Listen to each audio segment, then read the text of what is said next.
Hello, I'm Gail Hunt, a quilt maker, instructor, and the author of Quiltworks Across Canada, 11 Contemporary Workshops, which is now a collector's item. Welcome to my workshop.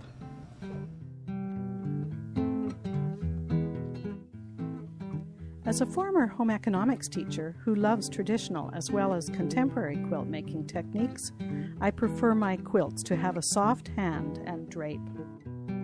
One of the techniques I love to use is what we call confetti technique in Quiltworks Across Canada. I use it to create realistic botanical subject matter in many of my quilts and clothing without stiffness. Today, I'll give you a very short demonstration of the basic confetti technique.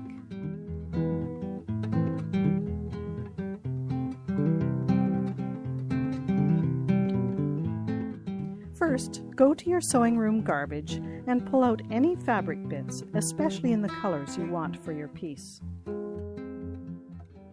Rediscard any that have a different colored back. The frayed edges from straightening your yardage and the tangled threads from the washing machine make particularly nice confetti. Dryer lint and yarns suit some subject matter, such as rock. Depending on your quilt's end use, you may also choose paper or sequins, which cannot be allowed to get wet or burnt. Place your wonderful scraps onto your cutting board in like-colored piles, like an artist's palette. Now, cut it all to bits with your rotary cutter. Grass shapes, leaf shapes, smaller foliage for trees or meadows further away. You might piece a background and plan your confetti plants for the dark foreground fabric. I like to prepare my confetti sandwich on the ironing board. Protect the ironing board with a piece of paper under the background.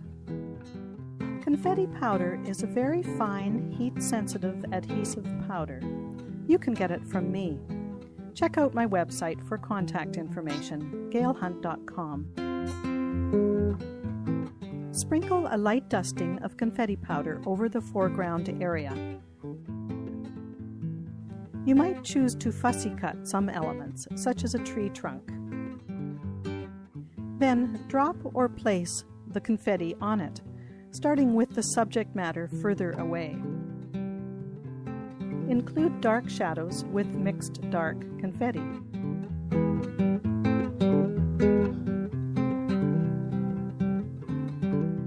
Then place the more brightly colored confetti over top.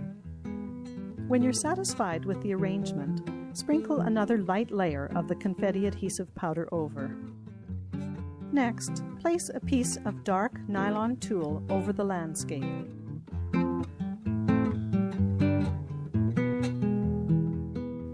Remove the protective paper from beneath and cover with a Teflon or silicone ironing sheet. With your iron at about a wool setting, hot enough to melt the confetti powder, but not so hot that the nylon tulle melts, iron the whole assemblage.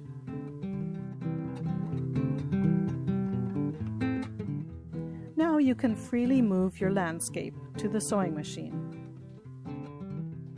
For free motion embroidery, drop your feed dogs and switch to a free motion presser foot. I usually start with a black thread to create shadows. Then I switch to other colors depending on my subject matter. You can make flowers, grasses, bushes, trees, or whatever your imagination comes up with. You may need to use a lightweight stabilizer on the back of the embroidery.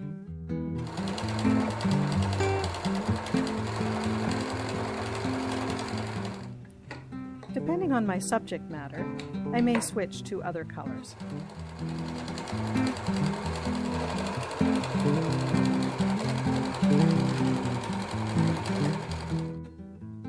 After your machine embellishment, rip off any of the nylon tulle that is not stitched on.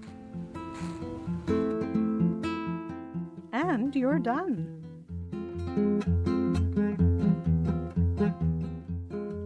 For more information about my classes on realistic pictorial construction, surface design, image transfer, and other quilt making techniques, please contact me. I am happy to travel to your guild, conference, or shop to teach.